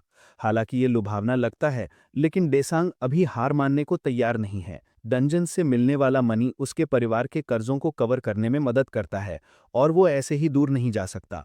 अचानक उन्होंने लियोन को देखा, जो यूरोपियन फैंटेसी के रॉयल जैसा दिख रहा था, हालांकि वो आसानी से ब्रोक भी हो सकता था। डाहॉन बात शुरू करने की कोशिश करता है, लेकिन लियोन तुरंत उसे चुप करा देता है, उस किसान को उसकी जगह याद दिलाते हुए, जिसे डाहॉन स्टन्ड रह जाता है। उसने इस गलतफहमी के लिए अपनी कोरियन भाषा को दोषी ठहराया और डायसंग अजीब तरह से हाँ में हाँ मिलाता रहा। जब लियोन डायसंग पर नजर डालता है तो कुछ ऐसा होता है जो उसे अंदर तक झकझोर देता है, जैसे लियोन के पास खड़े रहने से ही वो किसी भारी आंखें चौंधिया देने वाले दबाव से कुचला जा रहा हो। डाउंग को उसके इंटरव्यू के लिए रूम 2 में बुलाया जाता है, जबकि लियोन लो रैंकर्स और नए नए अवेकन न्यूबीज के समूह से अनइम्प्रेस्ड होकर कुछ सार्थक का इंतजार करता है। उसका नंबर 77 आखिरकार सामने आता है, उसे रूम 9 में बुलाता है। जैसे ही वो अंदर आता है, लियोन जोर देता है कि हर कोई उसे योर मैजेस्टी कहकर संबोधित करे, टोन सेट करते हुए। उससे एक स्कैनर पर हाथ रखने को कहा जाता है, जिसे वो मानता है कि वो उसके स्टैट्स दिखाएगा, लेकिन इसके बजाय वो मशीन और स्टाफ पर भड़क जाता है कि उन्होंने एक नाइट को असेस करने की हिम्मत कैसे की, ऐसा कुछ जो केवल अन्य नाइट्स या गॉड्स को करना चाहिए। हक्के बक्के रह गए स्टाफ पूछते हैं कि वो वहाँ क्यों हैं, और लियोन एक्सप्लेन करता है कि वो सक्षम सैनिकों की तलाश कर रहा है, लेकिन मौजूदा बैच काम नहीं आ रहा। वो अगला स्टेज देखने में दिलचस्पी रखता है, जो कि एक गेट टेस्ट निकला, जिसने उसकी जिज्ञासा बढ़ा दी। आखिरकार असली टैलेंट देखने का एक मौका। आगे डेसाओ जानता है कि ज्यादातर क्लियर्ड गेट्स को सील कर दिया जाता है, सिवाय कुछ के जिनका इस्तेमाल ऐसे टेस्ट्स के लिए किया जाता है। डेसाओ याद करता है कि पिछले साल कैसा रहा था। वो जानता है कि उसे अलग दिखने के लिए एक टॉप टियर परफॉर्मेंस देनी होगी। जिन्मी और ताहुन बिल्कुल कैजुअल बिहेव कर रहे हैं, जैसे अनजान रुकीज जिन्हें पता ही नहीं है कि वो किस चीज में पड़ गए हैं। डेसाओ के साथ एक आदमी है जो लगभग 60 का दिखता है, ऐसे टहल रहा है जैसे वो बस पार्क में सैर का मजा ले रहा हो। उनमें से ज्यादातर सी या डी रैंकर्स लगते हैं। डेसाओ ने उस विदेशी लेबरर को भी देखा जो पहले लॉबी में देखा था, जो इतना यंग लगता है कि वो भी एक बिगिनर हो सकता है। न्यूबीज की भरे एक समूह के साथ डेसाओ ये सोचने लगता है कि क्या ये रेड आसानी से हो पाएगा। चीजों को शुरू करने के लिए गूडा सुनंग, जो मुख्य रूप से एक डीलर है, ये बताकर परिचय देता है कि ये उसका हंटर और वॉरियर के रूप में 10वां साल है। अगला नंबर शिन ताहुन का है, जो इस साल की शुरुआत में अवेकेंड हुआ और एक शील्ड और स्पीयर के साथ चलता है। उसकी बहन शिन न्योन ठीक उसके बगल में है, जो डैगर्स चलाती है और बो एंड एरो के साथ भी ट्रेनिंग कर रही है। डेसाओ को अंदर तक शौक लगा कि न्यूबीज को अभी तक अपने मेन वेपन्स भी नहीं मिले हैं, हालांकि उन्होंने 3 महीने तक सेंटर्स में ट्रेन करने का दावा किया था। फिर एक बूढ़ा आदमी है ओगांग, जो अपने 5वें साल में है और गॉन्टलेट्स का यूज कर रहा है। वो हाल ही में अवेकनिंग के बाद इससे क्विट कर गया था, क्योंकि उसके पास बहुत कम एक्सपीरियंस था और एक हथियार था जो उसकी उम्र की भरपाई नहीं कर सकता था। ये एक कमजोर सेटअप है। आखिर में डेसाओ विदेशी लेबरर से पूछता है कि क्या वो कोरियन बोल सकता है। लियोन सीधे कहता है कि वो नहीं लड़ेगा और ड्रैगन्स को मारने के लिए बनी तलवार का इस्तेमाल सिर्फ मुर्गियां मारने के लिए नहीं कर सकता। उसकी बात सुनकर डेसाओ धुनंग रह जाता है कि ये आदमी भर्राटेदार कोरियन बोलता है। परीक्षण और दुविधा। टेस्ट में 50 कोबाल्ट्स का शिकार करना शामिल है और मिशन के दौरान एक नल भी आ सकता है। जजेस पुष्टि करते हैं कि अगर चीज़ें बहुत रिस्की हो जाती हैं तो वे इंटरवीन करेंगे, लेकिन अन्यथा सबसे अपना बेस्ट देने की उम्मीद है। डेसाओ पहले से ही स्ट्रेस्ड है, खासकर ये सोचकर कि लियोन बिना हथियारों के कैसे आ गया। तब नाओन ने दयालुता से उसे अपना बो एंड एरो ऑफर किया, लेकिन उस वॉनबी किंग ने इसे एक बड़ी इंसल्ट माना। यहाँ तक कि जब उसने कहा कि वो बाद में उन्हें वापस कर सकता है, तो लियोन भड़क गया, चिल्लाया कि लंबी दूरी के हथियार एक नाइट के ऑनर को बदनाम करते हैं और कायरों के लिए होते हैं। बिना एक पल सोचे उसने गुस्से में बो फेंक दिया। वर्तमान में वापस डेसाओ घबराया हुआ है। ये टेस्ट आपदा की ओर जा रहा है। इस बात से आश्वस्त होकर वो एक ऐसी जगह सुझाता है जिसे वो कोबाल्ट हंटिंग के लिए आदर्श मानता है, और ग्रुप बिना किसी शिकायत के उसकी प्लान के साथ चलता है, उसे लीड सौंप देता है। तहुन ने ये भी बताया कि टेरेन के किनारे पर एक बस्ती है जहां बहुत सारे नल्स हो सकते हैं। डिसाओ को नहीं लगता कि उनकी टीम इस तरह की लड़ाई के लिए तैयार है, क्योंकि उनका छोटा समूह आसानी से फंस सकता है। इसलिए इसके बजाय वो उन्हें कुछ गुफाओं के ठिकानों पर ले जाने का फैसला करता है, जहां वे पत्तियां और घास जलाकर कोबॉल्स को बाहर निकाल सकते हैं। वो इसे उन्हें गिराने का एक आसान तरीका मानता है। तहून उसके एक्सपीरियंस की तारीफ करता है और डिसाओ को कॉन्फिडेंस का एक अजीब बूस्ट महसूस होता है। उसे वे सभी गाइड्स याद आते हैं जो उसने पढ़े थे और जो ट्रेनिंग उसने की थी, उस दिन का सपना देखते हुए जब वो एक टॉप रैंक्ड गेट में प्रवेश करेगा। लेकिन वास्तव में ये अभी भी उसका पहला है और वो जानता है कि उसे इस बार ऊपर उठना होगा, क्योंकि डी रैंक से काम नहीं चलेगा। अचानक डिसाहू ने तहुन को पत्ती की तरह कांपते हुए देखा और केव एंट्रेंस पर रेंगते हुए कुछ कोबॉल्ट्स को देखा। बिना सोचे समझे वो आगे बढ़ा और तहुन को अपनी शील्ड से ब्लॉक करने के लिए कहा। एक साफ हिट, और तहुन उत्साहित महसूस करने लगता है। सोचता है कि वो इन गूंगे मॉन्स्टर्स को पूरी तरह से हरा सकता है। पता चला कि वो सीधे हमलों को ब्लॉक करने में अच्छा है, लेकिन वो थोड़ा ज्यादा कॉन्फिडेंट हो जाता है और उस कोबॉल्ट को नहीं देखता जो सीधे उस पर छलांग लगा रहा था। वो उन गंदे दांतों से अपना चेहरा फटने से कुछ ही सेकंड्स दूर था। डिसाओ जल्दी से सबको चिल्लाता है कि ये कोबॉल्ट्स फास्ट और ट्रिकी हैं। इस बीच बूढ़ा आदमी और बाकी लोग प्रोस की तरह चीजों को संभाल रहे हैं, एक के बाद एक कोबॉल्ट्स को गिरा रहे हैं, जिससे डेसुम को थोड़ा शांत होने में मदद मिलती है। एक बार जब आखिरी कुछ क्लियर हो जाते हैं तो डेसा टीम की तारीफ करता है और तहुन गड़बड़ करने के लिए माफी मांगता है। डिसाऊ इसे जाने देता है, क्योंकि नायोन ने खुद ही दो को गिराया और बूढ़े आदमी की वजह से कोई घायल नहीं हुआ। हालांकि लड़का शुरू में काफी घबराया हुआ था, चीजें उम्मीद से कहीं बेहतर निकली। ठीक है, सिवाय उस एक विदेशी आदमी के जिसे रॉयल्टी कॉम्प्लेक्स था। तो देसुंग आखिरकार लायन को आवाज देता है, पूछता है कि उसने उंगली तक क्यों नहीं उठाई। जज अजीब तरह से कहता है कि वो रिकॉर्ड्स में इसका एक नोट बना लेगा, जिससे हर कोई नाराज हो जाता है, लेकिन वे आगे बढ़ने का फैसला करते हैं और जल्द ही गुफा तक पहुंच जाते हैं। एक बार जब वे पहुंचे तो देसोंग अपनी योजना पर अटक रहा और समूह को आग जलाने के लिए कहा, ताकि चीजों को शुरू किया जा सके। लेकिन तभी लियोन उसके बटन्स पुश करता है, पूछता है कि क्या ये वास्तव में सबसे अच्छा है जो उसके पास है, जो किसी ऐसे व्यक्ति की तरफ से बहुत ज्यादा है जिसने कुछ नहीं किया। देसुंग अपनी स्ट्रैटेजी का बचाव करता है, कहता है कि उसने इसे पहले 3 बार इस्तेमाल किया था और ये हमेशा काम करता था। लियोन इसे नहीं मानता, सवाल करता है कि वो इतने कम एक्सपीरियंस पर क्यों निर्भर कर रहा है। इससे देसोंग इतना गुस्सा हो जाता है कि जब वो आग लगाता है तो उसके माथे की नस लगभग फट जाती है। एक बार जब ट्रैप सेट हो जाता है तो डेसा सबको चिताता है कि कोबोल्ट्स आ रहे हैं और उन्हें पोजीशन लेने के लिए कहता है। उम्मीद के मुताबिक कोबोल्ट्स जंगली जानवरों की तरह अंदर आते हैं और हंटर्स एक साथ अपने हमले अनलीश करते हैं। डिसाउ खुद को जीनियस महसूस करता है, सोचता है कि उसकी योजना अचूक है, यानी फुल प्रूफ है, और उन कोबोल्ट्स और कुछ नल्स को जिन्हें वे मैदानों में गिराएंगे, उनके बीच वे टेस्ट को आसानी से क्लियर कर लेंगे। लेकिन जैसे ही वो अच्छा महसूस करना शुरू करता है, एक गहरी दहाड़ केओस को चीरती है।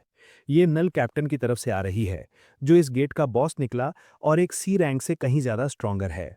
वो मॉन्स्टर डेसोंग से आंखें मिलाता है और वो शायद अपनी पैंट्स गीली करने वाला है। डेसोंग का दिमाग लगभग शॉर्ट सर्किट्स हो जाता है जिस पल वो गेट बॉस को वहां खड़ा देखता है और नायोन उसे वास्तविकता में वापस ले आता है। वो इसे झटकता है और जल्दी से तहुन को और खुद को नल कैप्टन का सामना करने के लिए असाइन कर देता है, जबकि नायोन और ग्रैम्स को गुफा में कोबॉल्ट्स को संभालने का काम सौंपा जाता है। डिसाउ जानता है कि हर टीम को कम से कम एक सॉलिड प्लेयर की जरूरत होती है और खुद जैसे एक रूकी डी रैंक को एक बॉस के खिलाफ भेजना मूल रूप से हारने के लिए कहना है। लेकिन कोई और चॉइस ना होने के कारण वो ताहुन पर खुश फेथ रखता है। हालांकि वो लड़का स्पष्ट रूप से इस तरह की लड़ाई के लिए नहीं बना है। जैसे ही वे बीस्ट का सामना करते हैं ताहुन डर से जम जाता है, लगभग कांप रहा होता है और डेसोंग उसे खुद को संभालने के लिए चिल्लाता है। हालांकि वो समझता है उनके सामने जो चीज है वो पूरी तरह शुद्ध नाइटमेयर है। डेसुंग घबराने लगता है, सोचता है कि ताहुन पूरी तरह होश खो चुका है और टाइम पर अपनी शील्ड भी नहीं उठा पाएगा। तभी टेहुन लड़खड़ाता है और जमीन पर गिर जाता है। ऐसा लगता है जैसे वो कोबॉल्ट का खाना बनने वाला है। तभी जजेस में से एक चुपचाप सोचता है कि लियोन आखिरकार कब हस्तक्षेप करेगा। एक और सेकंड बर्बाद किए बिना डेसाउ शील्ड पकड़ता है और सीधे बॉस की ओर दौड़ता है, तहुन को पीछे हटने के लिए कहता है। ठीक उसी समय जब वो मॉन्स्टर तहुन को क्रश करने वाला है, दाउंग ने अपनी शील्ड की पूरी ताकत का इस्तेमाल करके हिट को ब्लॉक कर दिया। वार उसके पूरे शरीर में गूंजता है और बीस्ट अब और ज्यादा गुस्सा दिख रहा है। एक और अटैक तेजी से आ रहा है और तहुन को यकीन नहीं है कि क्या वो इसे फिर से ब्लॉक कर पाएगा या यही सब खत्म हो जाएगा। वो आश्वस्त है कि अगर तहुन ने इतनी बुरी तरह गड़बड़ ना की होती तो शायद उनके पास एक शॉट होता। अब मौत बहुत करीब महसूस होती है। लेकिन अचानक लियोन एक बिन बुलाए मेहमान की तरह सामने आता है, नल कैप्टन की ब्लेड को 2 उंगलियों के बीच में ऐसे पकड़ लेता है जैसे कुछ हुआ ही ना हो और कैजुअली डेजोंग से कहता है कि वो फिर से कोशिश करे क्योंकि उसकी पहली चाल बुरी नहीं थी। डाउंग हक्का बक्का रह जाता है, इस विदेशी आदमी को एक हाई लेवल बीस्ट को नंगे हाथ रोकते हुए देखता है। लियोन शांति से उसे अपनी शील्ड उठाने और नल कैप्टन के साथ एक और राउंड लड़ने के लिए कहता है। वो ये भी सवाल करता है कि अगर देसोंग पहली बार में अपनी जमीन पर खड़ा रह सका तो वो इसे फिर से क्यों नहीं हरा सकता। देसाओ इस सबसे पूरी तरह से हैरान यानी थ्रोन ऑफ है। लियोन एक बार फिर देसोंग से उठने, कोबोल्ट के अटैक को ब्लॉक करने और पलटकर मारने के लिए कहता है। देसोंग इस पागल आदमी को याद दिलाने की कोशिश करता है कि वे खतरे में फंसे हुए हैं, लेकिन लियोन स्पष्ट रूप से खुद को दोहराने वाला नहीं है। वो ऐसा व्यक्ति नहीं है जो नहीं को जवाब के रूप में स्वीकार करता है और उसने जो किया है उसे देखने के बाद उसे नजरअंदाज करना बस मुसीबत को न्योता देना है। लियोन कहता है कि एक टेम्पलर द्वारा एक साधारण पैदल सैनिक को शिक्षा देना एक दुर्लभ चीज है और देसाऊ ये सोचने लगता है कि ऐसा हुए कितनी पीढ़ियां हो गई हैं। एक चीज जो देसाऊ निश्चित रूप से जानता है वो ये है कि जिंदा रहना सबसे पहली प्राथमिकता है। अचानक कोबोल्ट लियोन पर गुर्राता है और वो सोचने लगता है कि इस गूंगे खरगोश को वास्तव में मरने की इच्छा है या कुछ और। लियोन उस भद्दे प्राणी को घूरता है और वो पत्ते की तरह कांपने लगता है। लड़ाई फिर से शुरू होती है और देसोंग देखता है कि इसकी स्ट्रेंथ उसकी शील्ड को छीनने के लिए काफी है। लियोन देसोंग पर चिल्लाता है कि वो क्यों अपने से कहीं ज्यादा स्ट्रॉन्गर ओपोनेंट पर शील्ड का उपयोग कर रहा है। लियोन उसे केवल डिफेंड करना बंद करने और इसके बजाय एक ओपनिंग खोजने के लिए कहता है। चेतावनी देता है कि वो प्राणी कोई माइंडलेस ब्रूट नहीं बल्कि ऐसा बीस्ट है जो लड़ते हुए सीखता है। जब देसोंग अभी भी ये पता लगाने की कोशिश कर रहा होता है कि इससे कैसे निपटना है, तो लियोन अचानक उसके घुटने पर किक मारता है और उसे चिल्लाता है कि दुश्मन से कभी भी अपनी नजर ना हटाए। वो पल देसांग को वास्तविकता में वापस लाता है और उसे एहसास होता है कि वो मौत के कितने करीब था। अगर उसने वो आखिरी हिट सीधे लिया होता तो वो खत्म हो गया होता। लियोन उसे अपनी पोटेंशियल का उपयोग करने के लिए प्रेरित करता रहता है, जो ईमानदारी से देसाओ को डराता है। उसने हमेशा खुद को शून्य स्किल्स या टैलेंट वाला एक वॉश्ड आउट डी रैंक माना है। वो पोटेंशियल स्पीच को नहीं मान रहा है जैसे कि ये बस हवा से आ जाएगा क्योंकि किसी अजीब आदमी ने ऐसा कहा है। लेकिन फिर भी उसके अंदर कुछ बदलता है। उसे ये अजीब सी स्पार्क फील होने लगती है जैसे शायद वो वाकई में इस मॉन्स्टर का सामना कर सकता है। और ठीक उसी समय जब प्राणी हमला करने के लिए झपटता है, देसोंग फ्लिंच नहीं करता। वो एक सेकंड के लिए बिलीव करता है कि वो ये कर सकता है। वो ब्लो को ब्लॉक करने में अपना सब कुछ लगा देता है और किसी तरह से ये काम करता है। वो खुद भी हैरान है कि वो इस तरह से सफलता यानी ब्रेक थ्रू हासिल करने में कामयाब रहा, लेकिन जश्न मनाना बहुत जल्दी है क्योंकि ठीक उसके बाद कोबॉल्ट देसोंग के चेहरे पर मारता है और उसे कचरे की तरह फेंक देता है। लियोन आह भरता है और सवाल करता है कि देसोंग को अभी तक बड़ी तस्वीर क्यों नहीं दिख रही है, ये बताते हुए कि वो इतने समय के बाद भी डी रैंक पर क्यों अटका हुआ है। फिर लियोन एक छोटा सा सच बताता है, कहता है कि उसने कभी एक सेकंड के लिए भी बिलीव नहीं किया कि उसके जैसा कोई सिर्फ एक रैंडम मर्सिनरी था। इस बीच टोपी वाला आदमी आखिरकार अपना मास्क हटाकर खुद को प्रकट करता है। जैसा कि पता चलता है वो वास्तव में कोरियन हंटर एसोसिएशन का प्रेसिडेंट ओ कांग युक्त है। वो एक्सेप्ट करता है कि अंत में ये सब कुछ व्यर्थ लगा। कांग युक लियोन से पूछता है कि क्या उसे वहां वो मिला जो वो ढूंढ रहा था, और लियोन कहता है कि उसने कम से कम एक संभावित सैनिक उम्मीदवार पर अपनी नजर रखी है। कांगयुक थोड़ा अनईजी लगता है, सोचता है कि क्या लियोन विदेशों में शिकार करने की योजना बना रहा है, खासकर उसे सी रैंक बॉस को ऐसे नष्ट करते देखने के बाद, जैसे कुछ हुआ ही ना हो। लेकिन लियोन उसे करेक्ट करता है, कहता है कि वो प्राणी एक खिलौना कहने लायक भी नहीं था। फिर कांगयुक बात बदलता है और लियोन को ऑफर करता है कि अगर वो कभी अपना गिल्ड शुरू करना चाहता है तो वो उसका बैकअप करेगा। वो बताता है कि अगर लियोन कुछ नया बनाने की योजना बना रहा है तो प्रसिद्ध होना इसे हासिल करने का सबसे तेज तरीका है, और आज के ज़माने में प्रसिद्धि के लिए ज़्यादा शॉर्टकट्स नहीं हैं। तभी कांगयुक एक रेड गेट की बात करता है जो एक रेड के बुरी तरह फेल होने के बाद चांगजू में खुल गया था। इसे 1 साल से ज़्यादा समय से अनक्लियर छोड़ दिया गया है। उस गेट के अंदर ज्यूएल ऑफ विजडम मौजूद है, लेकिन उस तक पहुंचने या उसे नष्ट करने के लिए रेड गेट के बॉस द यॉग स्पिनर का सामना करना होता है। चुंगजू स्पोर्ट्स कॉम्प्लेक्स गेट पर केपीपीपी गिल्ड की पहली टीम ने अपना रेड शुरू किया। ह्युआंग और उसकी क्रू एक आधुनिक सभ्यता पर ठोकर खाते हैं जो अर्थ पर किसी भी चीज से कहीं ज्यादा एडवांस दिखती है। लड़कियों में से एक सोचती है कि ये वास्तव में काफी अच्छा मतलब प्रिटी कूल दिखता है। फैंटेसी और मर्मर वर्ल्ड्स की सभी बातों के साथ गिल्ड मास्टर ह्योंग को लगता है कि एक फ्यूचरिस्टिक वर्ल्ड का अस्तित्व होना भी ज्यादा पागलपन मतलब क्रेजी नहीं है। उसके लैकीज में से एक तो ये भी कहता है कि ये साइबर पंक से निकली किसी चीज जैसा लगता है। सोच विचार करने के बाद ह्योंग तय करता है कि उन्हें शायद प्लान पर फिर से विचार करना चाहिए, पार्टी को कैसे ऑर्गेनाइज किया जाए इससे शुरू करते हुए। होयल को लगता है कि टीम सॉलिड है और जरूरत पड़ने पर कुछ स्ट्रॉन्ग एनिमीज का सामना करने के लिए तैयार है। चीजों का जायजा लेने के बाद ह्यूंग पास की एक इमारत की ओर इशारा करता है जिसे बेस कैंप के रूप में इस्तेमाल किया जा सकता है, क्योंकि यह निगरानी के लिए एक मजबूत ऊंचा बिंदु यानी सॉलिड हाई पॉइंट प्रदान करता है। होयल पुष्टि करता है कि उसने अभी तक कुछ भी संदिग्ध सस्पिशियस नहीं पकड़ा है।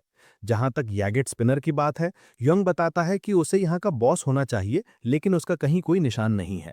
ये मानना मुश्किल है कि इतना बड़ा पूरा शहर बिना किसी मॉन्स्टर या व्यक्ति के घूम रहा है। एक तरह से ह्यूंग को लगता है कि ये एक ब्लेसिंग है कि कोई दिमाग खराब कर देने वाली बुरी सेना या रैंडम रेजिस्टेंस क्रू उनकी गर्दन पर सांस नहीं ले रहा है। ठीक उसके बाद ह्यूंग केपी क्रू को जैकेट स्पिनर के बारे में पर्याप्त जानकारी ना होने के लिए आवाज देता है। वो उन्हें सतर्क रहने, स्टे शार्प और किसी भी अजीब चीज पर नजर रखने और क्षेत्र की तोड़ लेने के लिए एक्सपेडिशन टीम चुनने को कहता है। लेकिन इससे पहले कि वो कोई मूव कर पाते, एक बीम कहीं से आती है और ह्यूंग के सिर को टुकड़ों में उड़ा देती है। होयोल पूरी तरह शॉक में खड़ा रहता है, हांसू ह्यूंग को सबसे क्रूअल तरीके से मरते हुए देखता है। बाकी क्रू जम जाती है, ये देखकर डर जाती है कि उनके गिल्ड मास्टर का सिर शीशे की तरह टूट जाता है। वो स्नीक अटैक हर किसी को कवर के लिए कूदने पर मजबूर करता है, राख में बदलने से बचने की कोशिश करते हुए। अचानक से छत से आग के तीर बरसने लगते हैं जो जमीन में आग लगा देते हैं। हर कोई जान बचाकर भाग रहा है। होयल रियलाइज करता है कि अगर हांसू योंग जैसा ए रैंक टैंकर भी इसे चकमा नहीं दे सका, तो वे जिसका सामना कर रहे हैं वो उनके लेवल से कहीं ज्यादा है। ये सीधे तौर पर एक मौत का जाल जैसा लगता है। लड़कियों में से एक 3 बजे कुछ हलचल देखती है, लेकिन हवा में धूल और रेत के कारण ये नहीं बता सकती कि कितनी दूर है। Hoyeon the vice guild master of KP आगे बढ़ता है और इससे पहले कि पूरी जगह गिर जाए रिट्रीट के लिए कहता है। ह्यूंग के शरीर के लिए होए कहता है कि वे बाद में रीग्रुप होने के बाद इसके लिए वापस आएंगे, क्योंकि इस जगह के बारे में कुछ गंभीर रूप से गलत महसूस हो रहा है। होए हैरी को एग्जिट की जांच करने के लिए कहता है और वो वहां आत्मविश्वास से मतलब कॉन्फिडेंटली जाती है, कहती है कि वो कुछ भी खतरनाक मतलब डेंजरस नहीं पकड़ेगी और ये सेफ है। लेकिन अचानक वो जम जाती है। उसके गले में एक अजीब सी खुजली महसूस होती है, फिर वो रेजर पतली ब्लेड से बने एक अदृश्य जाल में यानी इनविजिबल वेब में छलांग लगा देती है। होयल और बाकी लोग डर जाते हैं, असहाय मतलब हेल्पलेसली देखते रहते हैं कि ह्यारी कैसे उनके सामने कट जाती है। वो ये भी नहीं बता सकते कि तार कब लगाए गए थे। समय बर्बाद किए बिना वो अपने क्रू पर चिल्लाते हैं कि वो सभी वायर्स काट दें और तेजी से बाहर निकलें। यायल उन्हें स्लाइस करने के लिए अपने हथियारों पर माना लगाने के लिए कहता है। गहराई से वो घबरा रहा है, सोच रहा है कि क्या केवल एक दुश्मन है या ज्यादा, और वे कब से उनका पीछा मतलब स्टॉकिंग कर रहे हैं। जबकि क्रू वायर्स क्लियर करने पर काम कर रहा है, एक रोबोट अपने लेंस के साथ उन पर जूम करता है, वार करने के लिए तैयार है। एक हिट होयल टीम को पल भर में मिटा देती है, निम को बर्बाद कर देती है। वो गुस्से और हताश हो जाते हैं। तभी रोबोट आखिरकार उनके सामने गिरता है और सब कुछ साफ हो जाता है। ये चीज यागिट स्पिनर है। रोबोट के माध्यम से एक आवाज आती है, चिढ़ाती है कि अगर होए के पास ऐसी कोई चीज होती तो उसका एमो कभी खत्म नहीं होता और वो बिना रुके लड़ सकता था। होए गुस्से से आग बबूला हो जाता है। इस बात पर पूरी तरह होश खो देता है कि इस पागल आदमी ने सिर्फ एक बात साबित करने के लिए पूरे क्रू को मिटा दिया। उसी पल जैगड स्पिनर एक चमकती हुई रस्सी निकालता है और हाई की ओर लपकता है, उसे हमेशा के लिए खत्म करने का एम रखता है, ये दावा करते हुए कि ये सब शहर की रक्षा के लिए है। चुंगजू गेट पर केपीपी हंटर्स की पहली रेड टीम में 58 सदस्य थे और एक भी जिंदा बाहर नहीं निकला। गेट बॉस को अब रेड लेवल तक बढ़ा दिया गया है और सब कुछ अनिश्चित काल के लिए रोक दिया गया है। बाद में दूसरी रेड टीम ने जॉग स्पिनर से बचने के लिए शहर में कदम ना रखने का फैसला किया। इस बीच तीसरी रेड टीम पूरी तरह से ज्वेल ऑफ विजडम और किसी भी अन्य लूट पर केंद्रित है। सफेद बालों वाला आदमी बहादुरी से घोषणा करता है कि 60 बिलियन वॉन दूसरी टीम के गिल्ड को जाएगा। सब कुछ तय होने के बाद वे चियंगजू स्पोर्ट्स कॉम्प्लेक्स गेट में प्रवेश करते हैं। इस गेट एक्सेस को कोरिया के टॉप 10 गिल्ड्स में से एक गोल्डन लायन को दिया गया है, जिसका नेतृत्व गिल्ड मास्टर हुआंग गम चो एस रैंक और vice guild master Hahn योनहा A rank कर रहे हैं। साथ ही 47 अन्य सदस्य भी हैं। उनके अलावा मैजिक टावर ने गिल ताइसंग को भेजा है, जो एस रैंक के करीब है, 48 मर्सनरीज के एक स्क्वाड के साथ। और पीछे न छूटते हुए कोरियन हंटर एसोसिएशन की हान हारी भी वहां है, जो हिज मैजेस्टी के लिए जौ की चाय डाल रही है, जो मॉडर्न सिविलाइजेशन के सुनसान हिस्से में एक्शन में शामिल हो रहा है।